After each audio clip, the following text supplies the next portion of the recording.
Are you really just walking away? You opened the door yourself. I just walked through it, Karen. I got home sometime between 4 and 7 in the evening on a random weeknight. I was completely wiped out. I had stayed late to cover another guy's shift at the distribution center where I worked as a floor supervisor. My work badge felt like it weighed 10 pounds on my chest. All I wanted was a hot shower and whatever food was left in the refrigerator. When I pulled into the driveway, the lights were already on inside. I could hear women talking and laughing through the walls. I unlocked the front door quietly. I was not sneaking. I was just too tired to bother making noise. That was when I heard my wife's voice rise above the rest. Honestly, I give this thing maybe 12 more months. He just is not on my level anymore. I stopped dead in the entryway. 4 of her friends were stretched out across our couches and chairs. Wine bottles were everywhere. They exploded into laughter like she had just told the best joke they had ever heard. You have been way too understanding, one of them said. Seriously, another added.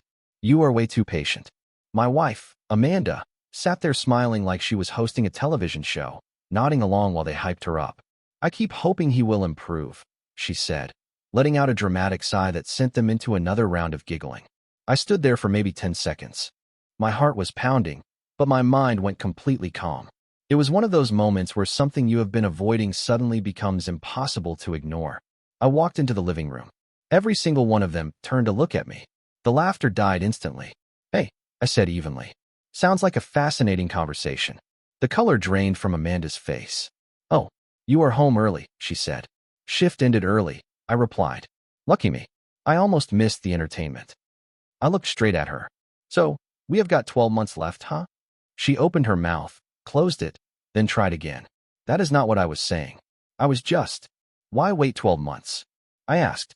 My voice was calm, which surprised even me. Let us end it right now. The room went completely silent. One of her friends, a woman named Brittany, slowly set her wine glass down. What? Amanda whispered. You heard me, I said. You want out? There's the door. Or I will leave. Your choice. I pulled out my phone and checked the time like I had somewhere else to be. So what is it? I asked. End it now? Or keep pretending for another year? Her friends suddenly could not look at me. The confident group from a minute earlier was gone. You are being ridiculous, Amanda said, but her voice was shaking. I was just venting. Everybody does that. Venting, I repeated, nodding. Not on my level.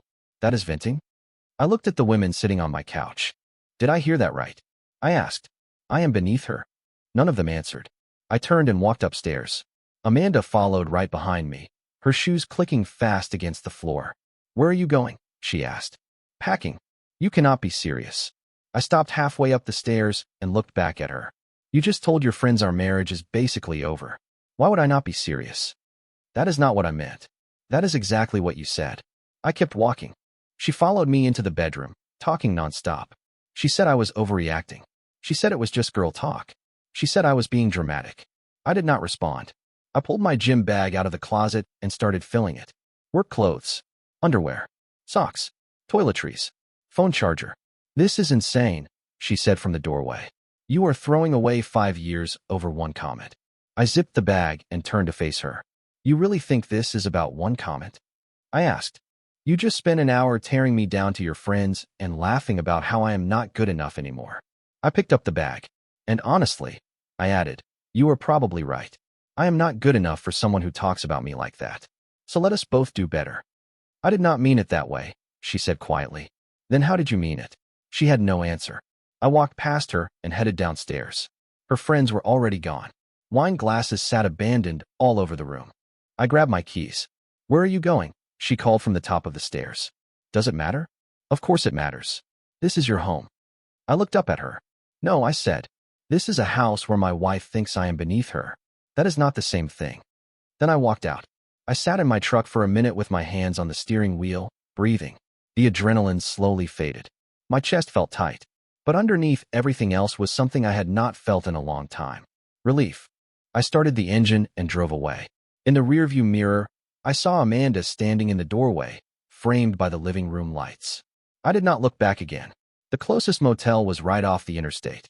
$49 a night. The room smelled like old carpet and cleaning supplies, but it had a bed and a lock. That was enough. I sat on the edge of the mattress. My phone started buzzing. Then it buzzed again. And again. All messages from her. We need to talk. Please come home. You are being childish. I am sorry. Okay, I am sorry. I turned the phone face down and stared at the wall. Tomorrow, I would figure out my next move. Tonight, I just needed time to process what had happened. My marriage was over. If I was honest with myself, I had known it for a while. Tonight just made it official.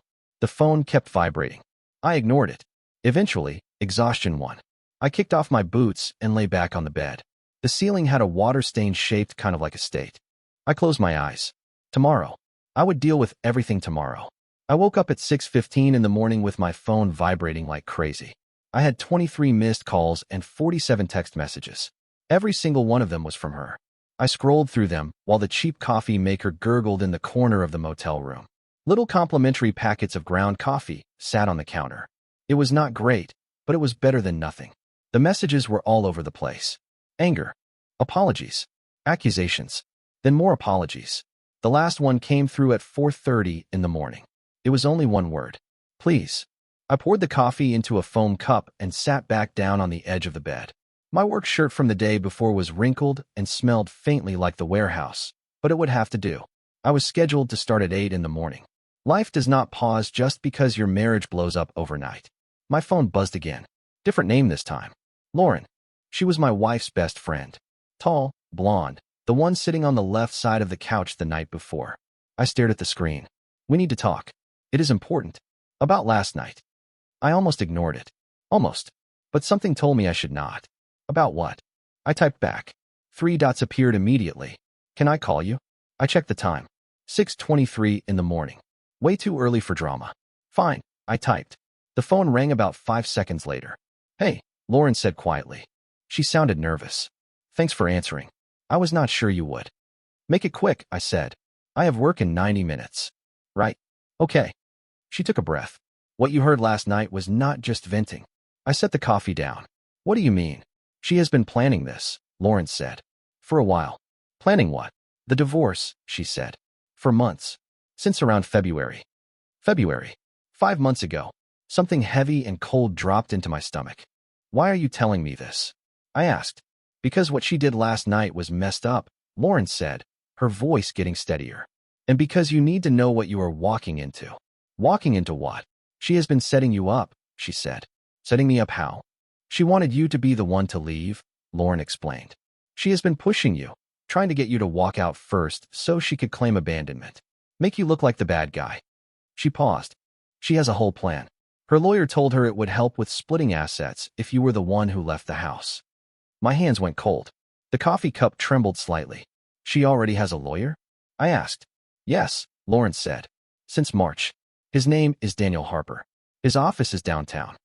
I stood up and walked to the window. The parking lot was mostly empty. A few cars. A semi-truck idling near the far fence. She has been keeping records, too, Lauren continued. Writing things down. Arguments. Twisting them to make you seem aggressive or checked out. Building a case. I pressed my forehead against the glass. Why are you telling me this? I asked again. You are her closest friend. Because I was there last night, she said. I saw what she did to you. Laughing. Humiliating you in front of everyone. Her voice cracked. And because you have always been decent to me. To all of us. You did not deserve that. I closed my eyes. Does she know you are calling me? Absolutely not, Lauren said. She let out a short laugh, but it sounded empty. She would lose her mind. She continued. I am not trying to destroy my friendship, but someone had to warn you. She is playing serious games. What else? I asked. What else has she been doing? Lauren went quiet for a moment. She has been taking screenshots of your bank account activity, she said. Anything she thinks looks questionable. She told us you were hiding money. That is not true, I said. I pay every bill. She knows exactly where everything goes. I know, Lauren said. But that is not what she is telling her lawyer. Another pause. She also told him you have been cold and distant for over a year. That you refuse to communicate. That you will not work on the marriage. That is not accurate, I said. I know it is not, Lauren said. I have seen you try. She checked out a long time ago. She took a breath. Listen, I am recording this call, she said. I need you to know that. I will send you the file. Use it however you need to. Protect yourself. My thoughts were racing. You are giving me permission to use this as evidence? I asked. Yes, she said immediately. And I will testify if I have to. What she is doing is wrong. I sat back down slowly. Why would you risk your friendship for me? I asked. Because this is not about you, Lauren said firmly. It is about doing the right thing. And after last night, I am not sure I want to be friends with someone who treats people like that anyway. We sat in silence for a moment. Thank you, I said finally. Seriously, thank you. Get a lawyer today if you can, she said. Do not wait. I will. Good, she said. I am sorry you are dealing with this. When the call ended, I sat there staring at my phone. The coffee had gone cold. Outside, the sun was starting to rise. My wife had been planning this for months. Documenting, strategizing, trying to push me into leaving first. And it almost worked. My phone buzzed again. Another message from her. Please talk to me. We can fix this. I replied for the first time since I left the house. Get a lawyer. I will do the same. From now on, we communicate through them only. I sent it and powered the phone off. Then I got dressed for work. I had 65 minutes to shower, drive across town, and clock in. But before I did any of that, I needed to make one call. I pulled a business card out of my wallet. A coworker named Ryan had given it to me 6 months earlier when he went through his own divorce. Michael Sanders, family law attorney. I turned my phone back on and dialed. A receptionist answered on the third ring. Her voice was calm and professional. I need to schedule a consultation, I said. As soon as possible. This is urgent. We have an opening this afternoon at 4:30. The receptionist replied. Would that work for you? I thought about my shift. I could talk to my supervisor and leave early. This was more important than anything happening at the warehouse. I will take it, I said. Perfect. May I have your name? I gave her my information, confirmed the appointment time, and hung up. The next thing I did was forward Lauren's contact information and the audio recording she had sent me to my email. Then I saved it in 3 different places. I took screenshots of everything. My wife thought she was 3 steps ahead. She had no idea I had just caught up. The law office was on the 3rd floor of an older building downtown. The carpet was worn and the lights were fluorescent, but the place was clean and professional. The secretary showed me into a conference room at exactly 4:30. The attorney walked in 2 minutes later.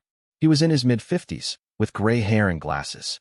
He moved like a man who had seen every divorce trick more than once. Thanks for seeing me on short notice, I said, shaking his hand. He sat down and opened a legal pad. Tell me what is going on. I told him everything. The conversation I overheard. Walking out of the house. The phone call from Lauren that morning. The fact that my wife had been planning this since February. That she already had a lawyer. That she had been documenting things to make me look bad. He listened without interrupting, writing notes, his face steady. Do you have the recording Lauren mentioned? He asked. I pulled out my phone and played it. He listened the entire time without saying a word. When it ended, he leaned back slightly. Well, he said, that changes things. Is it admissible? I asked. She told you she was recording and gave you permission to use it, he said. This is a one-party consent state. As long as one person knows the call is being recorded, it is legal. He tapped his pen. And she is willing to testify? She said she would. Good, he said. Very good. He turned to a fresh page. Let us talk about assets. Do you own the home? No, I said. We rent. Both of our names are on the lease. 2-bedroom place off Morrison Street. We have lived there 3 years. Vehicles? I have a 2015 Ford truck. Paid off. She has a 2018 Honda that still has payments. Titles are separate. Bank accounts. Joint checking and joint savings. About $4,000 in savings and maybe $800 in checking. I deposited my paycheck yesterday. He wrote everything down. Any other assets? I have a retirement account through work, I said. A 401k. I started it 2 years ago when I became a supervisor. Around $6,000 in it. She does not have one. She works part-time at a boutique downtown. No benefits. Debt. That one hurt. She has credit cards, I said. Store cards. Around 7,000 total. All in her name. But I have been helping pay them down. You have been making payments on her debt, he repeated. Yes, I said. She said we were a team. That is what teams do. He did not comment. He just kept writing. We went through everything. The timeline of the marriage. Our income. Who paid for what? Her part-time work versus my full-time job. How I covered rent, utilities, groceries, while most of her money went to clothes and dinners with friends. You mentioned she has been documenting things, he said. Do you have documentation of your own? Bank statements going back 2 years, I said. I keep them in a folder. Old habit. Bring those to me, he said. And starting now, Document every interaction with her. Every text. Every call. Every conversation. Screenshot everything. Email it to yourself. Build your own paper trail. Understood. One more thing, he said, looking directly at me. Do not permanently leave the rental property until we sort out the lease. You left temporarily, which is fine, but formal abandonment complicates things. Do you understand? Yes. Good. He closed his pad. I will draft a petition and have it ready by Monday. We will file immediately and serve her by the end of next week. Based on what you have shown me, especially that recording, I believe we can negotiate a fair settlement. Possibly better than fair. How much will this cost? I asked. The initial retainer is $1,500, he said. After that, I bill hourly. But given the evidence, I do not expect this to drag on. She will not want that recording played in court. $1,500. That was most of my savings. But I did not really have a choice. Okay, I said. When do you need it? Friday. Bring the retainer and those bank statements. We will get started. I left the office feeling lighter than I had in a full day. I had a plan now. Direction.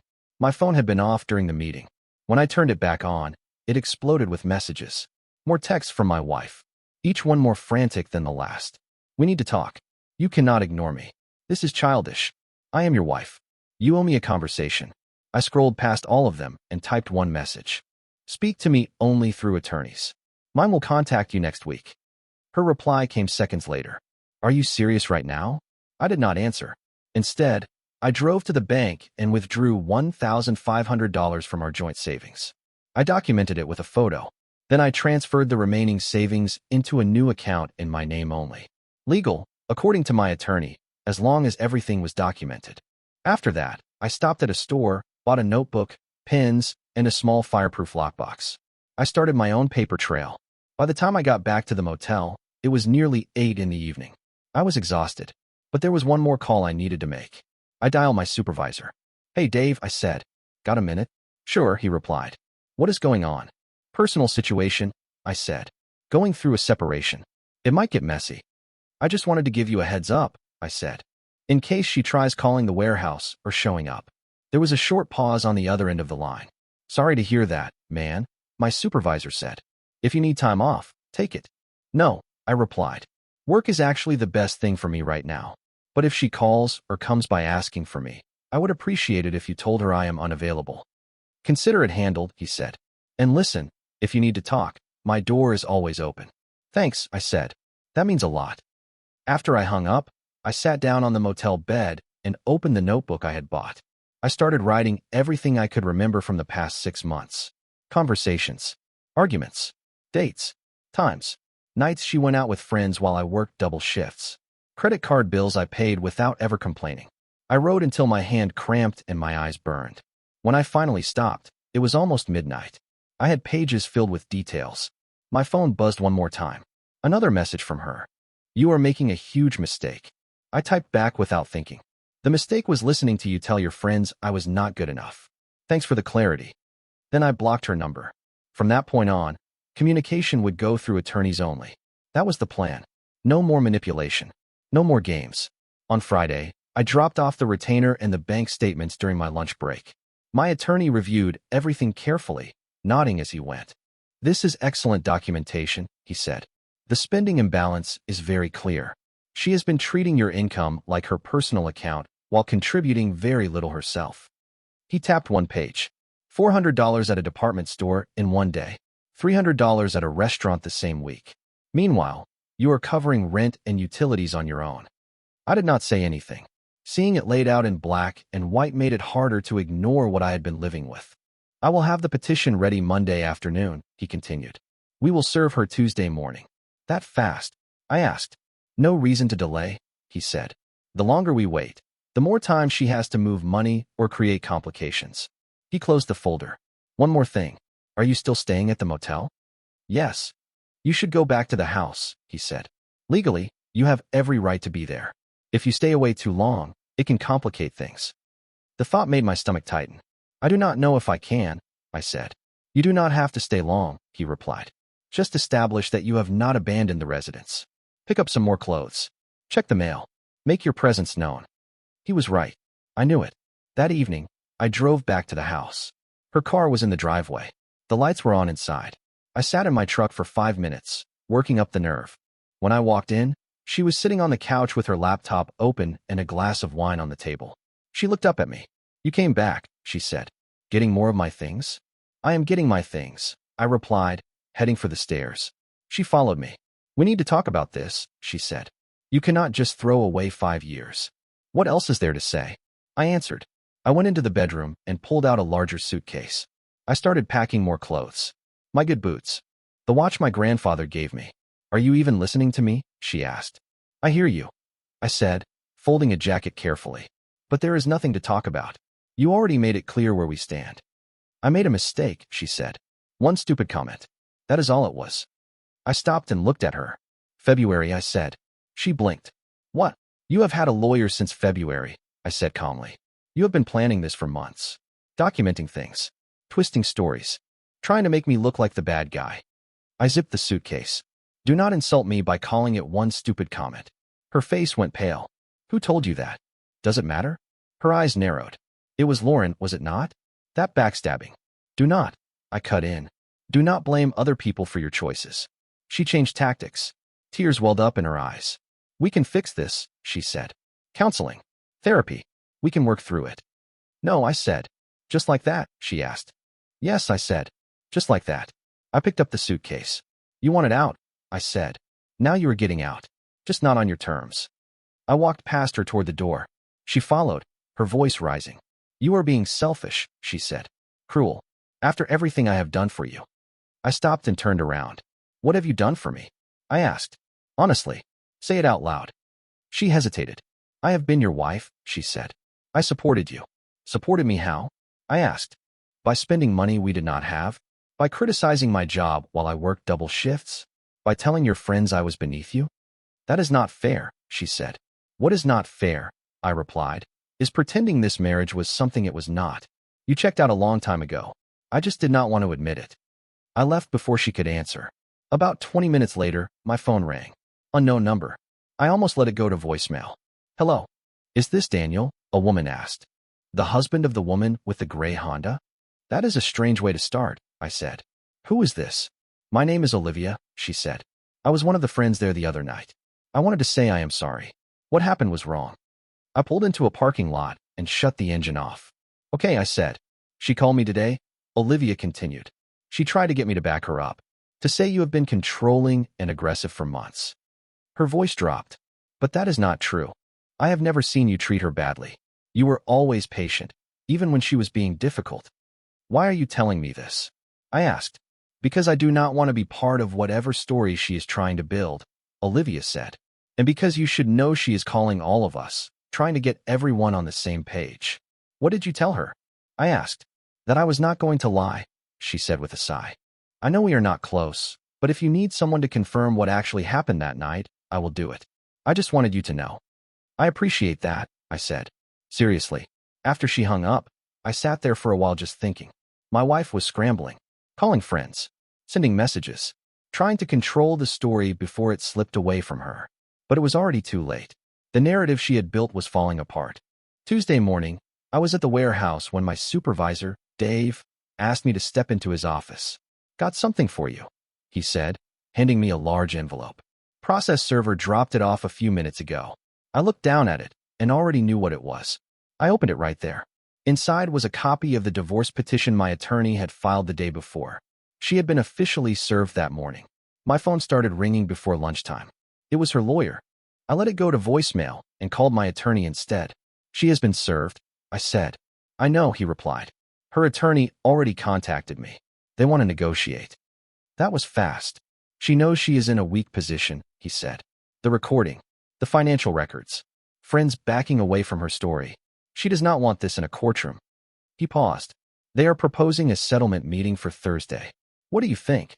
I asked. "I think we listen," he said. "But we do not accept anything that is not fair to you. This is not about revenge. It is about protecting yourself." Thursday afternoon, I met my attorney at his office. We spent an hour preparing before her lawyer arrived. She was a woman in her 40s, sharp suit, expensive briefcase, very controlled. She laid out their proposal. My wife would keep her car and her personal belongings. She would waive any claim to my retirement account. The remaining joint bank account would be split evenly. Then came the part that mattered most to her. She wanted me to take responsibility for her credit card debt as part of the settlement. Absolutely not, my attorney said before I could even speak. That debt was incurred by her for her own spending, he continued. My client already has documentation showing he paid thousands toward it. My client only works part-time, her lawyer said. She cannot afford. Your client has a bachelor's degree and over 10 years of work experience, my attorney replied. She is capable of full-time employment. He slid a folder across the table. These statements show exactly how joint funds were spent. Restaurants, shopping trips, spas. Meanwhile, my client covered rent, utilities, and groceries on his own. If anything, he is owed reimbursement. Her lawyer flipped through the papers, her expression tightening. We are willing to negotiate, she said carefully. So are we, my attorney replied. But not on the debt. She keeps it, and she pays her own legal fees. They went back and forth for about 20 minutes. Finally, an agreement was reached. Clean split. No spousal support on either side. She would keep her car and her debt. I would keep my truck and my retirement account. The joint accounts would be split evenly. The lease would be broken early, with penalties divided between us. It was not perfect, but it was fair. And more importantly, it was over. We will draft the final paperwork, her lawyer said as she packed up. It should be ready to sign next week. After she left, my attorney looked at me. You okay? Yeah, I said. I think so. This was a good outcome, he said. You protected yourself. You did not get taken advantage of. That is a win. I drove back to the motel feeling strange. Lighter, but also untethered. 5 years reduced to signatures on paper. That night, I got one last text from my wife. I hope you are happy now. I stared at it for a long time before replying. I am not happy, I typed. But I am free. There is a difference. Then I deleted her number and blocked it completely. The next morning, I started looking at apartments. Small places. Affordable ones. Close to work. It was time to build something new. Something that was actually mine. The paperwork took 3 weeks to finalize. During that time, more things surfaced. Lauren sent me screenshots of messages between my wife and her attorney from March. Conversations about strategies. Plans to document my behavior. Discussions about exaggerating arguments and portraying me as financially controlling. My attorney added them to the file. Insurance, he called it. In case she tries to change terms at the last minute. She did not. When signing day came, she showed up looking worn down. Hair pulled back. No makeup. Nothing like the polished version she used to present. We signed in separate rooms. I never saw her face that day. The fallout in her social circle came quickly. Olivia was not the only one who reached out. Another friend, Hannah, sent me a message apologizing for laughing that night. She said she felt ashamed. She told us you were controlling and distant, Hannah wrote. But after Lauren explained what was really happening, we realized she had been lying about a lot. The group that used to meet twice a week stopped inviting her.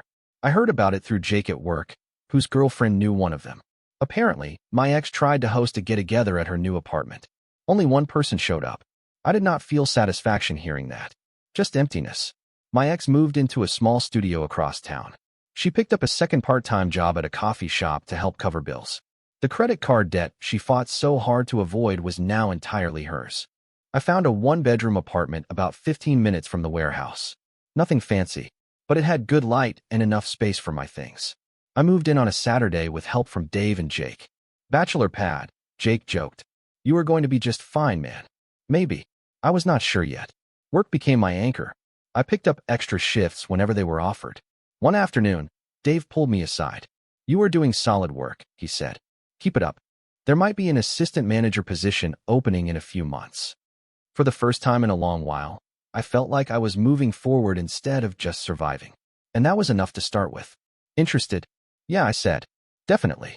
Life did not magically fix itself overnight, but it kept moving forward. Slow steps, steady ones. About 2 months after the divorce was finalized, I was grabbing lunch at a cafe near work when I heard someone say my name. I looked up and saw Laura Mitchell standing there. She worked in accounting at the warehouse. We had talked a few times at company events. Always friendly. Easy conversations. Nothing deep. Hey, she said, smiling. Mind if I sit? Go ahead. We talked about work at first. Nothing heavy. Then she asked how I was doing. Not the polite version people ask out of habit. The real one. I am getting there. I said honestly. One day at a time. I heard about your divorce, she said gently. I am sorry you went through that. Thanks, I said. It was rough, but I am better off now. She nodded, folding her napkin between her fingers. This might be forward, she said. But would you want to grab coffee sometime? Outside of work. I actually looked at her then. Brown hair, warm smile, smart eyes. Yeah, I said. I would like that. We exchanged numbers and made plans for Saturday morning. That evening, I got one last message from an unknown number.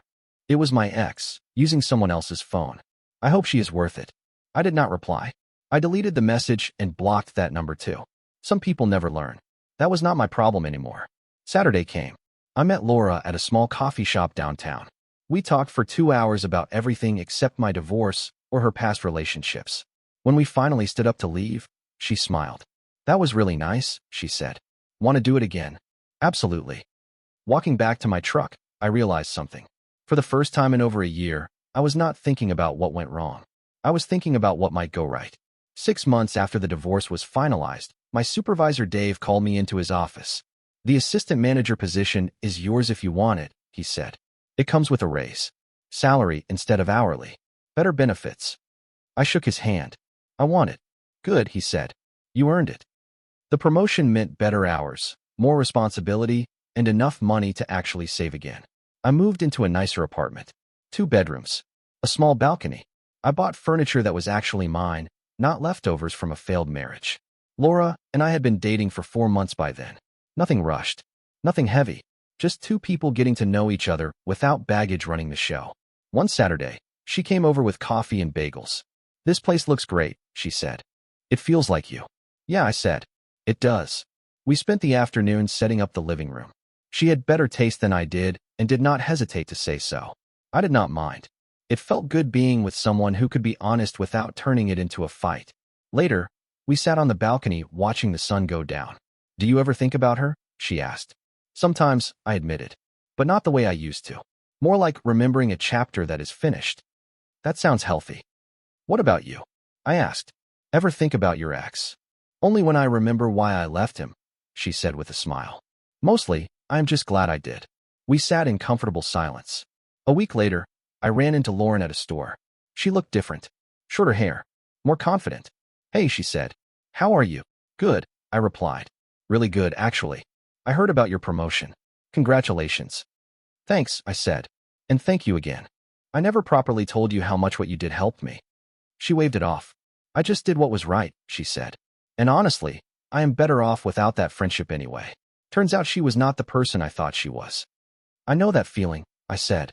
We talked for a few more minutes before going our separate ways. It felt like closing a loop. 3 months later, I was at a work event when someone mentioned seeing my ex. She had moved again. Smaller place. Still working 2 jobs.